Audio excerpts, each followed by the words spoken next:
मेरे अनुभव तो इतने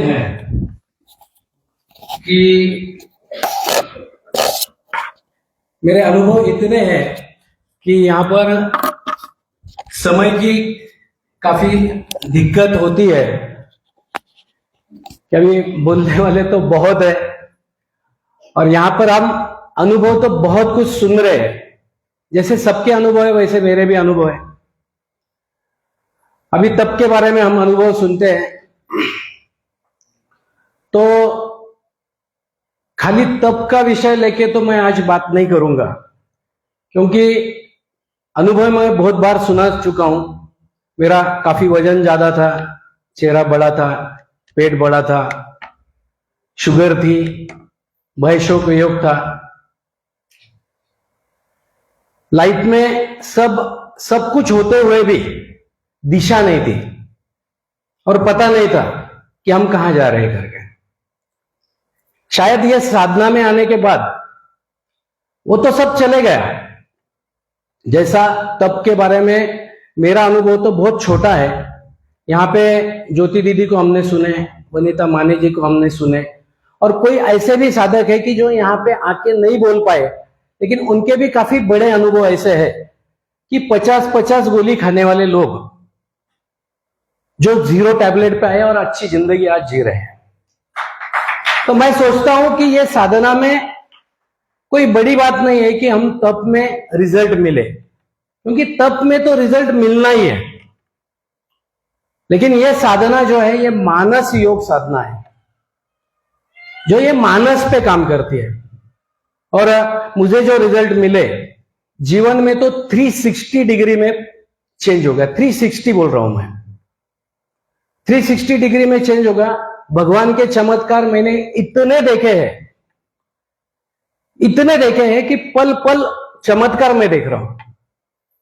भगवान कैसा हमारे साथ काम करता है, नहीं कि गुरु की कृपा से हम हमारे जीवन में जो चाहिए एक तो होता यह है कि चाहत ही आपकी खत्म हो जाती है। वो भी मैं देखा हूं कि एक शुरू में साधना में लगने के बाद में ये चाहिए, वो पहले वाला जो रहता है वो धीरे धीरे भगवान तुमको सब दे देता है, और फिर एक ऐसी स्थिति आपकी आ जाती है कि जो आपको चाहिए नहीं कुछ। तो ये साधना में आने के बाद में मेरे खुद में परिवर्तन हुए, मुझे देखकर मेरे परिवार में परिवर्तन हुए, उसके बाद में मेरे समाज में परिवर्तन हुए। मैं जो डिपार्टमेंट में काम करता हूं, आपको पता है, पुलिस और रेवेन्यू, ये 2 डिपार्टमेंट कैसे है वो मुझे ज्यादा बोलने की जरूरत नहीं है। लेकिन वो डिपार्टमेंट में रहते हुए मैं हमारे डिपार्टमेंट से मुझे बहुत आनंद होता है बोलने में कि हमारे छोटे क्लास से लेकर तो बड़े हमारे एडिशनल कलेक्टर तक ये साधना पहुंचाने में काफी सहयोग मुझे यूनियन का भी हमारा मिला है। 1-2 अनुभव मैं वो सुनाऊंगा आपको, लेकिन यहां पर मुझे बोलना चाहिए कि ये साधना करते हुए मुझे सबसे ज्यादा सहयोग अगर किसी का मिला होगा तो मेरी जो धर्मपत्नी है वो मेरे साथ में यहां पर है। मैं चाहता हूं खाली खड़ी रहे तो उसके लिए एक बार जोरदार तालियां इसलिए होना चाहिए कि मेरे जीवन में ये जो साधना, मैं यहाँ पर जो खड़ा हूं, जो बोल पा रहा हूं ये साधना के बारे में, क्योंकि अगर घर से सहयोग आपको नहीं मिलता है तो आप ये साधना ही नहीं कर पाते। क्योंकि शुरुआत मेरी जब हुई थी तो ये जब मैं लेके आया इनेमा पॉट और ये सब किताबें, ये सब, क्योंकि ये सब उल्टा था और ये साधना पूरी उल्टी है। आज मेडिकल साइंस में जो चल रहा है वो सब उल्टा चल रहा है और हमारी साधना कंप्लीट उल्टी है। लेकिन अगर गुरु कृपा होगी और भाग्य आपका अगर सही है, भाग्य आपका अगर साथ दे रहा है, तो निश्चित रूप से मुझे ऐसा लगता है कि आपके पकड़ में साधना आ जाती है। और अगर एक बार पकड़ में आ जाए और इसके पीछे आप जो प्रमाण से लगे, जो प्रमाण में इसको आप फॉलो कर रहे हो, तो उस प्रमाण में आपको रिजल्ट उसके मिलना ही मिलना है। क्योंकि मैंने उसको लाइफ में फॉलो करना जब शुरू किया तो रिजल्ट आना क्योंकि शुरू में होता ही है कि आजू बाजू वाले लोग जो है वो आपको काफी दिक्कतें आपको आती है आजू बाजू से, सबसे नजदीक वाले लोगों से, कि ये तुम क्या कर रहे हो उल्टा, ये तुमको तो ये दिक्कत हो जाएगी, तुमको तो वो दिक्कत हो जाएगी। और तुम जो एक बार मुझे ऐसा लगता है कि हम खुद इसमें जो है एक्सपेरिमेंट करने वाले हम हैं और रिजल्ट देने वाले भी हम ही हैं। और अगर हमको एक बार समझ में आए कि ये साधना से हमको रिजल्ट आ रहा है, तो मुझे ऐसा लगता है कि हमको किसी को पूछने की जरूरत है नहीं और किसी को सुनने की भी जरूरत नहीं है। क्योंकि हम बहुत बार ऐसा होता है कि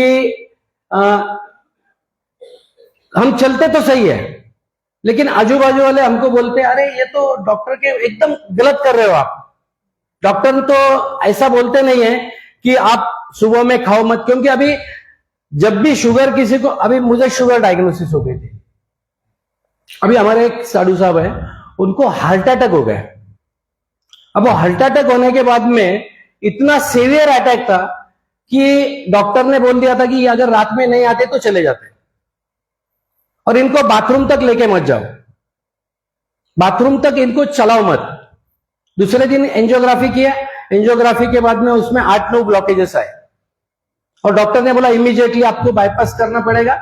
और दूसरी बात, इनका उनको भी पता नहीं था, लेकिन उनकी शुगर आ गई थी, कंप्लीटली शुगर आई थी उनके, शायद 11.4 HbA1c थी। बोले तो शुगर रहेगी 450 के करीब।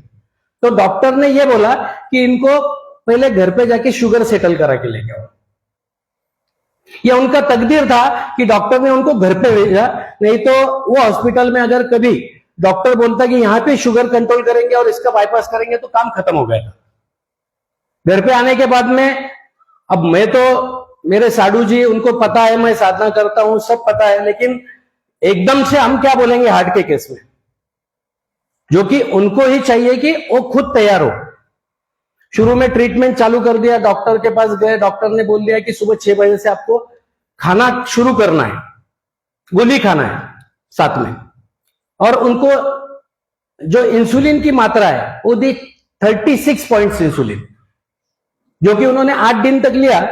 लेकिन 8 दिन के बाद में उन्होंने मुझे कांटेक्ट किया और बताया कि दादा हम कुछ कर सकते हैं। मैं बोला चलो, अभी बात बन गई, अभी ये आ गए सही लाइन पे। तो हमने उनको इमीडिएटली अपनी डॉक्टर साहब से बात कराया, डॉक्टर साहब से साधना शुरू कर दिया। और आपको बोलता हूं कि एक 5 दिन में जो 36 पॉइंट इंसुलिन बंद करने के बाद में, बोल तो चालू थी जब उनके आ रहे थे रिजल्ट 250-200 36 पॉइंट्स के बाद में, लेकिन वो पूरा इंसुलिन बंद करने के बाद में 93 उनका शुगर लेवल आया 8 दिन में। उसके बाद वो जलगांव, उनको अभी जस्ट रिसेंटली जलगांव में कैंप हुआ, खटोर जी वहां पर थे, तो वो कैंप में मैं उनको वहां पे लेके गया, डॉक्टर साहब से मुलाकात करके 3 दिन का वहां पर शिविर कराया। उसके बाद में अभी वो उपवास घर पे कर रहे हैं, क्योंकि मैंने फोन किया था राधा दीदी को, लेकिन वो पॉसिबल नहीं था उनको लेके आना यहाँ पर, व्यवस्थाओं की वजह से मैं भी कुछ फोर्स किया नहीं, लेकिन अभी वो घर पे कर रहे हैं। और इतना चेंज है, उनका कॉन्फिडेंस लेवल ये हो गया कि दादा बोलते कोई जरूरत नहीं बाईपास की मुझे। ये आजू बाजू में, समाज में, आपके आस पड़ोस में ये साधना ऑटोमेटिकली ये पहुंच जाती है।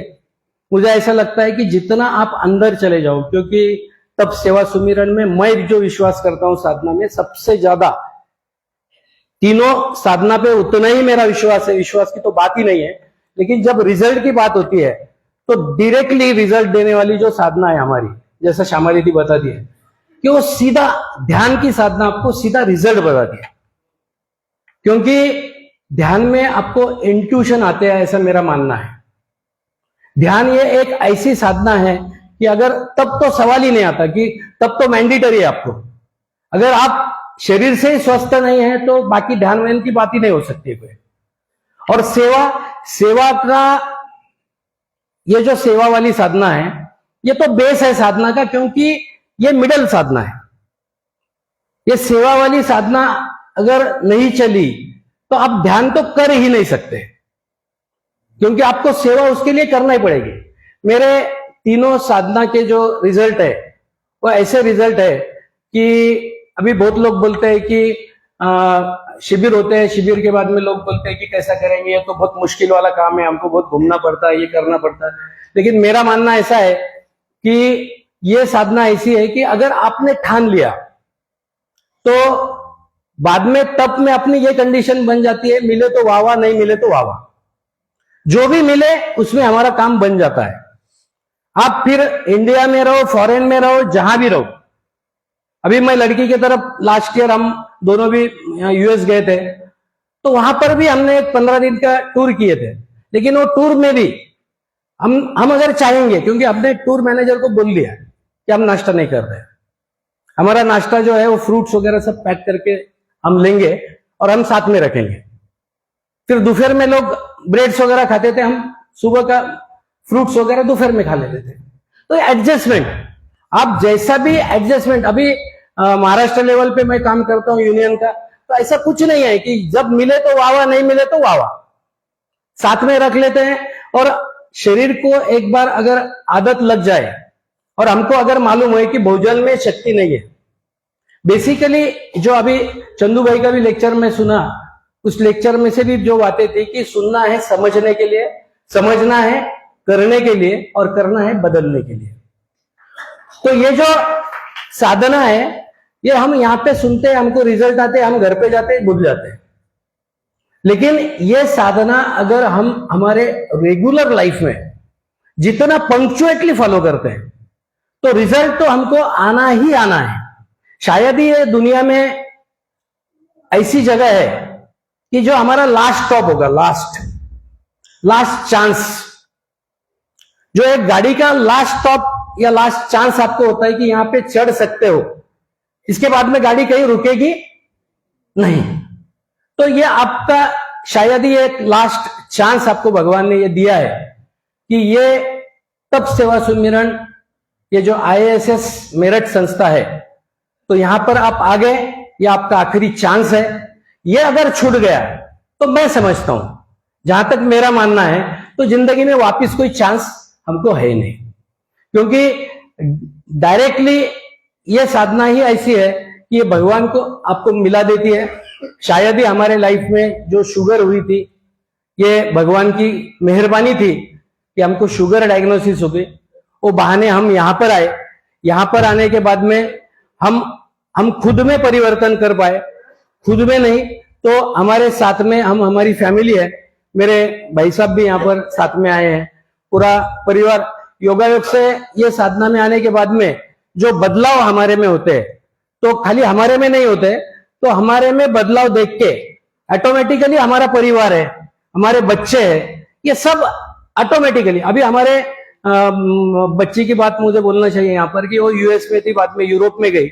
जो दामाद जी हमारे, तो मैं कभी उनको बोला नहीं कि आप ये साधना करो, क्योंकि हम जब किसी को प्रपोज करते हैं, हम जब जिसकी नीड नहीं होती है ना, तो उसको हम अगर बार बार प्रपोज करेंगे तो वो आदमी भागता रहेगा आगे। लेकिन जिसकी जरूरत है और हमको अगर महसूस हो कि इसकी जरूरत है, तो उसको लेकिन हमने चांस छोड़ना नहीं चाहिए। तो वैसा मुझे लगता है, क्योंकि हमको एक पैशन होता है शुरू में कि हम उठे कि साधना बोलने लगते, फिर लोग कभी कभी बोर भी हो जाते हैं हमसे, यार ये क्या लगा यार, ये चक्कर, ये बार बार ये लोग उठे कि तब सेवा सुमिर। अब क्या होता है कि किसी को भी बोले, तो वैसा नहीं है। मुझे ऐसा लगता है कि मेरे लाइफ में दीदी, मैंने ये फॉलो किया है कि मेरे साथ में जो ड्राइवर और बाकी इवन मेरे ड्राइवर जो साथ में हमारे कभी मंत्रालय में या साथ में मेरे घूमते हैं महाराष्ट्र में इधर उधर, तो वो भी अभी चाय वाय छोड़ दिया, कभी कभी दिन में तो फ्रूट्स ही खा लेता है, और ये हो जाता है ऑटोमेटिकली। ये हमको अगर हम बोलते रहे तो भागते रहता है। हम किसी को बोले कि चाय मत पियो, तो यार क्यों फोर्स कर रहे हो, तुम तुम्हारा देखो ना, तुम तुम्हारा करो, हम हमारा देखेंगे। और मुझे ऐसा लगता है कि जैसा डॉक्टर साहब ने कल बोला, एक बहुत बढ़िया बोला, मैं वो कोटिंग जो है ना, वो मेरे दिमाग में रखता हूं, बहुत सारी कोटिंग। शायद मैं नोटिंग नहीं करता हूं, लेकिन कोटिंग दिमाग में रखता हूं। जैसा कि दिखे सो कुछ का कुछ, न दिखे वही सब कुछ। क्रिया जरूरी नहीं है, क्रिया के पीछे आपका उद्देश्य, इंटेंशन, आपका इंटेंशन इंपॉर्टेंट है। तो ये सब छोटी छोटी बातें जो डॉक्टर साहब का जहां तक करना है, जहां तक करना है वहां तक आप हो। तो हमको करना कुछ भी नहीं है, कोई भी साधना में कुछ भी नहीं करना है। जो हम बोलते हैं तब, तो तब बाद में होते रहता है। मुझे ऐसा लगता है कि तब भी होते रहता है, और सेवाएं ऑटोमेटिकली होते रहती है। कभी कुछ समस्या आ जाती है। अभी रास्ते में मेरा मोबाइल घूम गया था, दिल्ली आते आते रास्ते में मेरा मोबाइल घूम गया। कुछ नहीं, मैंने पैसे निकाल के बाजू में रख दिया। ठीक है, वो मोबाइल मिलेगा नहीं मिलेगा वो बाद में की बात है। लेकिन जो डॉक्टर साहब बोलते हैं कि ये साधना में आने के बाद में पूरी कायनात आपके काम में लग जाएगी। तो दीदी मैं बोलता हूं कि हमारा औरंगाबाद का साइबर डिपार्टमेंट, अपने अरोरा जी, वो कंप्लेंट भी ऐसी रजिस्टर्ड हो गई कि सब इतने काम में लग गए वो मोबाइल के, मुझे कुछ करने की जरूरत नहीं है। वो मिलेगा नहीं मिलेगा वो बात की बात है।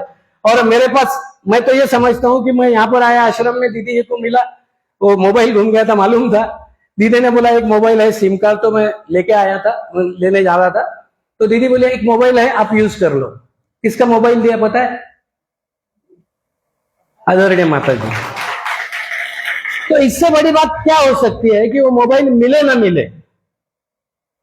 आज मैं इतना भाग्यशाली महसूस करता हूं कि मेरे पास जो भी मिला है वो इतना इतना दिया है भगवान ने, कि अभी जैसा कल गंगाधर भाई को हम सुन रहे थे, तो उन्होंने बोला कि बोलने को शब्द नहीं है। जीवन के चमत्कार इतने हुए हैं कि शब्द नहीं है कोई बोलने के लिए कि ये चीज ऐसी है कि अभी कुछ चाहिए वाला काम ही खत्म हो गया।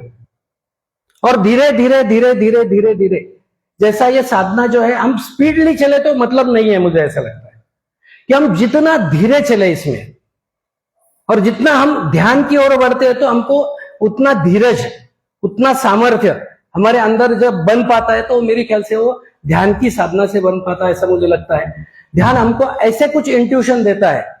मैंने 2 बार यहाँ पर एग्जाम्पल्स बोले कि मैं जब अध्यक्ष बनने वाला था, तो जब मैं यहाँ पर था, हमारा इलेक्शन होने वाला था।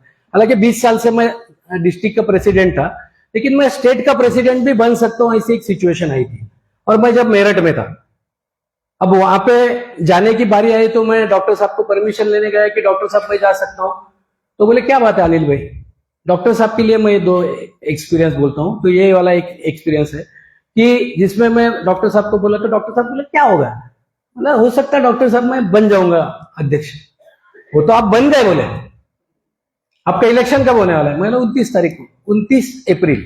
तो हम 1 मई को औरंगाबाद आएंगे, हम आपको मिठाई खिलाएंगे।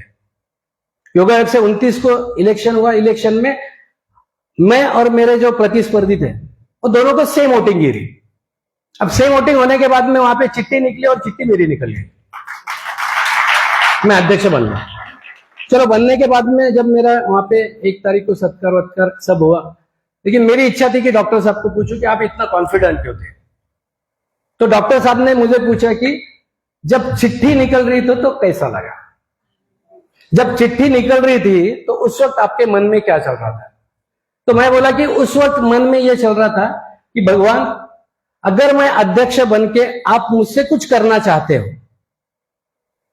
तो ठीक है, मेरी चिट्ठी निकले, नहीं तो मेरे जो प्रतिस्पर्धी है वो अध्यक्ष बने। हमारा दोनों का डिसाइड हो गया था। हाँ, बहुत फ्रेंडली इलेक्शन लड़ा था हमने। तो योगायोग से ऐसा हुआ कि वो मेरी स्थिति बन गई थी कि प्रभु जो भी है वो आपकी इच्छा। और योगायोग से जब निकली चिट्ठी, तो डॉक्टर साहब बोले कि जब ये परिस्थिति आती है तो राम जी को खुद आना पड़ता है, और राम जी खुद वहां पर आए थे। मैं इतना रोया था डॉक्टर साहब के गले में गिर के कि सही प्रभु क्या करते हो आप। दूसरा अनुभव पदयात्रा में मैं पहली बार गया। मेरी मिसेस पहले आळंदी से पंढरपुर कर चुकी थी 250 किलोमीटर, और वो मुझे बहुत फोर्स करती थी, एक बार पदयात्रा में आप जाके आओ करके। तो मैं पदयात्रा में गया, तो पहली बार मैं गया, पहले दिन 35 किलोमीटर चले। रोज तो चलते हैं, स्विमिंग करते हैं, रोज का वॉकिंग सब होता है, लेकिन 2-5 किलोमीटर 5-7 किलोमीटर 35 किलोमीटर चले। सुबह मिसेस ने पूछा कैसा लगा? मैं बोला ऑपरेशन विदाउट एनेस्थीसिया। ये मेरी कंडीशन थी, मैं उठ नहीं पा रहा था। ये ना चलना मेरा ये ऐसे ऐसे चल रहा था, जो बाथरूम तक जाने तक मैं चल नहीं पा रहा था। और मैं सोचा बस प्रभु, अपने प्रभु को बोल लेंगे कि डॉक्टर साहब बस अभी परमिशन दे दो, हम जाएंगे वापस। जो साथी थे हमारे माने काका है, सरब काका भी यहां पर बैठे हैं, तो ये सब पुराने लोगों ने बहुत ताकत दी और बोले चलो चलेंगे साथ में। 1, 2, 3 किलोमीटर चले, थोड़ा धीरे धीरे धीरे धीरे। डॉक्टर साहब ने देख लिया, बोले अनिल भाई क्या बात है? मैं कुछ नहीं डॉक्टर साहब। मैं तो कुछ बोला नहीं उनको, लेकिन उन्होंने हाथ में ले लिए और आप यकीन नहीं मानेंगे 39 किलोमीटर 39 किलोमीटर कहां गए वो पता नहीं, और पदयात्रा कहां पे खत्म हुई वो पता नहीं। ये चमत्कार है डॉक्टर साहब का। डॉक्टर साहब दिखने को भले ही साधारण है, हमारे स्वामी जी बोलते रहते। स्वामी जी भी यहाँ पर 2 बार आके गए और काफी शिविर भी किए हमारे स्वामी जी ने, बाल ब्रह्मचारी, और काफी तपस्वी है वो। तो डॉक्टर साहब को इतना मानते हैं, वो बोलते हैं कि हम ये भगवा कपड़ा पहनते हैं। ऐसे कोई साधु मानते नहीं है, लेकिन हमारे स्वामी जी बोलते हैं कि हम ये भगवा कपड़ा पहनते हैं। डॉक्टर साहब सिंपल सादे साधारण मनुष्य के भले ही कपड़े पहने, लेकिन वो परमेश्वरी अवतार है और वो अवतारी पुरुष है, जिनका हाथ में लेते हैं। मैं 39 किलोमीटर न की चला, तो मेरे जीवन में जितने भी चमत्कार हुए, तो हर वक्त डॉक्टर साहब मेरे सामने आते हैं। जब भी कोई संकट आता है तो डॉक्टर साहब सामने दिखते हैं और वो बोलते हैं। भले मैं डायरेक्ट बात न भी करूं, खाली आंखें बंद कर लूं, समझ में आ जाता है कि डायरेक्शन क्या है। ध्यान के बारे में मैं इतना ही बोलूंगा यहाँ पर कि इतने इंट्यूशन आते हैं कि जो मैं अध्यक्ष बन गया था, तो मेरे पीरियड में ऐसे ऐसे हिस्टोरिक काम हो गए, हिस्टोरिक ऐतिहासिक, जो महाराष्ट्र के हमारे यूनियन के गए 25 साल में जो काम नहीं हुए थे, वो मेरे 2, 2.5, 3 साल के पीरियड में भगवान ने कैसे कर लिए वो भी पता नहीं है। और उसका पूरा जो क्रेडिट है वो 100% मेरे गुरु सब जो भी है, गुरु शक्ति, माता पिता के जो मेरे आशीर्वाद है, वो सब मेरे पीछे रहने से। और ये साधना के जो चमत्कार है, बोलने को इतने चमत्कार और इतने लोगों के अनुभव मेरे पास में है कि कैंसर हो, बीपी हो। यहाँ पर हमारे भांजे दामाद जी है बैठे हुए, तो उनको भी दोनों किडनियों की स्टोरी थी डायलिसिस की। हार्ट में 8-9 ब्लॉकेजेस थे। डॉक्टर ने बोला था 5 कदम भी चलो मत। मेरे साथ में गए साल भी मेरठ आके भी गए थे और पदयात्रा में मेरे आगे थे। जो 5 कदम न चलने की बात डॉक्टर ने की थी, तो 150 किलोमीटर की पदयात्रा उन्होंने कंप्लीट की। ऐसे बहुत सारे अनुभव भी है। तब सेवा सुमिरन में मैं बोलना चाहता था, लेकिन समय की कमती है। तीनों भी साधना गजब की है। इसमें से जो ध्यान वाली साधना है, अगर आप उसको समझे एक बार, और आपको एक बार ध्यान में, और उसका प्रमाण मुझे ऐसा लगता है कि उसका प्रमाण एक है कि आपका मन करे कि ध्यान करे, बस समझ लेना आपका ध्यान लगना शुरू होगा करके। क्योंकि जब आपका मन करता है कि आंखें न खोले, और दीदी ने जैसा एक सिंपल बोला जो मेरे दिमाग में आया कि जो नींद की अवस्था है वो हमको ध्यान में आ जाए। तो प्रार्थना तो यही करना है कि जब हम ध्यान में बैठे तो हम नींद में चले जाए, ये सोच के बैठे। और जब हमारी वो अवस्था आती है तो भगवान हमको इंट्यूशन ऑटोमेटिकली देने लगते हैं। और मेरा ऐसा मानना है कि क्योंकि मैंने खुद फेस किया है कि जब बड़ी बड़ी मीटिंग्स होती थी, मैंने तो कभी मिनिस्टर की मीटिंग या एसीएस सीएस लेवल जो चीफ सेक्रेटरी होते हैं, तो उनकी मीटिंग मैंने कभी खुद हैंडल नहीं की थी। मैंने हमारे पहले के प्रेसिडेंट के साथ में देखा था, लेकिन खुद फेस नहीं की थी। लेकिन ऐसे मीटिंग्स भी फेस करते वक्त जब मैं ध्यान करके जाता था, तो मुझे ऐसे कुछ इंट्यूशन मिलते थे कि एसीएस मुझसे पूछते थे कि अनिल तुमने ऐसी बात कर दी करके, यार तुमने मिनिस्टर को ये इतना सिंपली कैसा बोल दिया करके कि मिनिस्टर मान गए। तो ऐसी बातें हो जाती है और बहुत चमत्कार होते हैं। गजब की साधना है और गजब के अनुभव भी है। समय की कमती रहने से मैं यहाँ पर मेरी वाणी को विराम दूंगा। आपने बहुत धैर्य से मुझे सुने और मुझे यहाँ पर मेरे अनुभव के माध्यम से सेवा की संधि मुझे यहाँ पर उपलब्ध करा के देने की वजह से मैं सबका यहाँ पर आभार व्यक्त करता हूँ। मुझे सुनने के लिए धन्यवाद। जय गुरुदेव, थैंक यू। अंतिम में एक पंक्ति थी जो मैं बोलना चाहूंगा कि भगवत गीता में जब श्री कृष्ण अर्जुन से बोलते हैं, तू वो करता है जो तू चाहता है, तू वो करता है जो तू चाहता है, पर होता वो जो मैं चाहता हूं। तू वो कर जो मैं चाहता हूं, फिर होगा वो जो तू चाहता है। खाली भगवान बोलता है कुछ न करने की बात, वो खाली हमने सुन लिए तो जो भी हम चाहते हैं अंदर से वो होने लगता है। थैंक यू, धन्यवाद, जय गुरुदेव। बहुत बहुत धन्यवाद अनिल भाई। क्या करें, समय की कमी हमारे पास ये वक्ता बहुत है। अब मैं बुलाना चाहती हूँ भाई विजय जी को।